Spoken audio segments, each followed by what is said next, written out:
Активны на 303-й участок приходят люди самых разных возрастов и категорий, коллективами и даже семьями. Зарема Богатырева от выбранного кандидата ждет стабильного будущего для Ингушетии и России.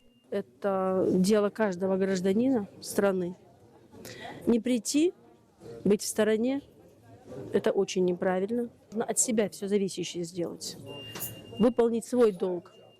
Вот за этим мы сегодня пришли, не я одна, вся моя семья пришла, чтобы проголосовать, чтобы выразить свое, так сказать, мнение. В столице региона открыты 4 УИКа, которые работают с 8 часов утра и до 8 вечера. Гражданам предстоит выбрать президента, который будет возглавлять государство в течение 6 лет.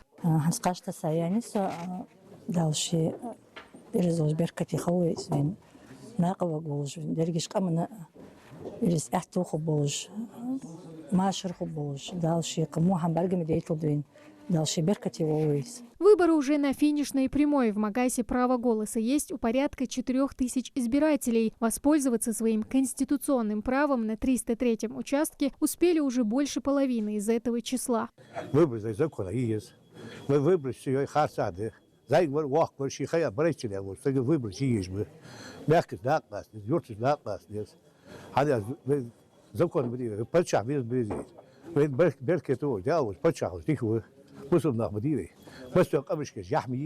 Голосование на участке идет без каких-либо срывов и нарушений, отмечают наблюдатели. К выборам на УИКе подготовились тщательно. В течение месяца проводили работу по информированию горожан, так что явкой избирателей довольны. На нашем участке зарегистрировано 350 избирателей.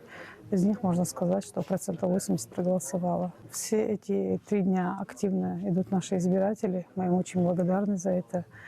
Мы все знаем, что 2024 год объявлен годом семьи, поэтому мы заранее говорили им, чтобы они приходили с семьями, голосовали, участвовали в жизни нашей, в судьбе нашей